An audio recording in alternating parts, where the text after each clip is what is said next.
gibutiyag sa Panabo City Fire Station nga base sa ilang inisyal nga investigasyon mukabot sa 300,000 pesos ang damyo sa nasunog nga micro gasoline station nga gipanagyahan ni Romualdo Maximo Bagao sa Procwan, Barangay Manay, Panabo City niadtong Enero 11 sa buntag. Sa eksklusibong interview sa XFM Tagum News Team kang BFP Panabo Chief Administrative Section Public Information Unit Catherine T. Cariaga, mao kini ang unang insidente sa sunog sa dakbayan sa Panabo ning tuig 2026 kundiin banda alas 10:55 kontak na sa buntag. Nadawat sa ilang buhatan ang report.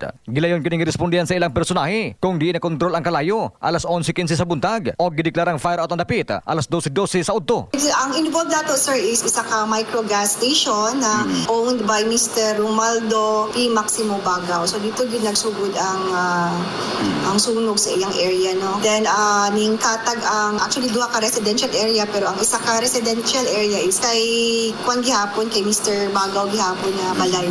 Matod ni SFO3 Cariaga, pag-abot sa ilang personahe, nakahunat na ang kalayo og paspas kining mikuyanap tungod sa gasolina. Duha ka residential ang nadamay, usa niini gipanag-iyahan sa owner sa gasolinahan. Adto ang kabumbirahon dayon og ang pag-abot dito is 11:07 sa buntag, no. Kay naman tay substation dito sa area, no, which is sa makita sa barangay Nanyo. Samtang usa ka pump boy sa maong gasolinahan ang nakaangkon og third degree burn kansang dali usab nga gidala sa ospital. Dugang na Cariaga nga parayon pang ilang pagsubay aron masayran ang tinubdan sa kalayo. Susiyon sa abdila kung sakto ba ang mga dokumento alang sa pag-operate sa maong gasoline station isip kabahin sa ilang investigasyon. So gina-check na mo kung usagi cause sa sunog dito. Then na ato mga investigador na dito karon and kung nabalik sila yung mga business permit, kung nabalik sila yung mga dokumento, no, na nasa ilang mga kamot kung legal ba sila o illegal na business dito. Samtang atol sa pagbisita sa XFM sa dapit, makita pa ang usa ka elf truck nga naog daw. Lakita ang mga drum nga karga niini nga giingong adunay sulod ng gasolina atol sa insidente. Sa pagkakaroon nanawagan si Cariaga sa publiko nga kung makasinati o susamang paghitabo, unahon na pagtawag sa bombero kaysa ang magkuha og video aron dali kini marespondihan sa otoridad.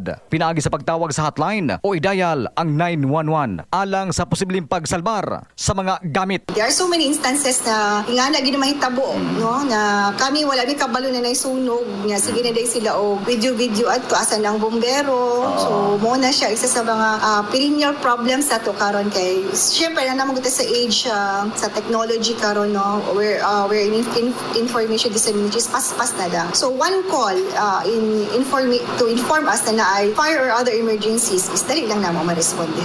Wala gipili nga oras sa pagkape. Basta imong kape healthy. Pili ang kape nga healthy kini ang Santon Plus Coffee Mix. Alang sa naghayusang Pilipino para sa Pilipinas, katropang Lar Sanyol. XFM News.